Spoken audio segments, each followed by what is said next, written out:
కాయ్ TV media. Jubilee Hills ఉప ఎన్నికలో తమ విజయం ఖాయమని కేంద్ర మంత్రి కిషన్ రెడ్డి స్పష్టం చేశారు. మేము కింగ్ మేకర్స్ దశ దాటేశాం, ఇప్పుడు మేమే కింగ్స్ అవుతామని ఆయన అన్నారు.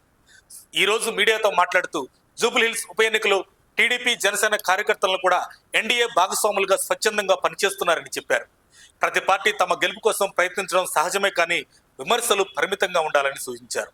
తదుపరి ఆయన మాట్లాడుతూ జూబ్లీహిల్స్ ఎన్నికలను కొందరు పాకిస్తాన్తో లింక్ అనుసంధానం చేస్తున్నారు, ఇది సరికాదు అని విమర్శించారు. బియ్యం విషయంలో కేంద్ర రాష్ట్ర ప్రభుత్వాల వాటాను వివరించిన ఆయన సన్న బియ్యంలో 42 రూపాయలు కేంద్రం అందిస్తుంది, రాష్ట్రం మాత్రం 16 రూపాయలు మాత్రమే ఇస్తుందని గుర్తు చేశారు. అభ్యర్థుల ప్రకటన కాస్త ఆలస్యమైందన్న విమర్శలపై కిషన్ రెడ్డి స్పందిస్తూ దేశంలోని అన్ని ఉప ఎన్నికలకు ఒకేసారి అభ్యర్థులను ప్రకటించామని స్పష్టం చేశారు. జూబ్లీహిల్స్ లో మేము ముందే బలమైన స్థితిలో ఉన్నాం, మాకు ఏ సర్వేలు అవసరం లేదు, నేరుగా ప్రజలతో మాట్లాడుతున్నాం, ప్రతి బూత్కు ప్రత్యేక టీంలను ఏర్పాటు చేశామని చెప్పారు కిషన్ రెడ్డి. అజారుద్దీన్ కు మంత్రి పదవి ఇచ్చిన అంశంపై స్పందిస్తూ ముస్లింల మీద ప్రేమతో ఆయనకు మంత్రి పదవి ఇచ్చారా, నిజంగా ఆయనపై ప్రేమ ఉంటే ఆయనకే టికెట్ ఇస్తారు కదా అని ప్రశ్నించారు.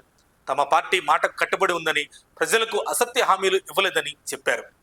మా నాయకుడు శ్రీ నరేంద్ర మోడీ ఆధ్వర్యంలో ఎన్నో పథకాలను అమలు చేశాం, కానీ డిపిఆర్ ఇవ్వలేదు, ఎల్ఎన్టీతో ఒప్పందం జరగలేదు, మారిన పరిస్థితుల్లో కొత్త డిపిఆర్ అవసరమని కిషన్ రెడ్డి వివరించారు.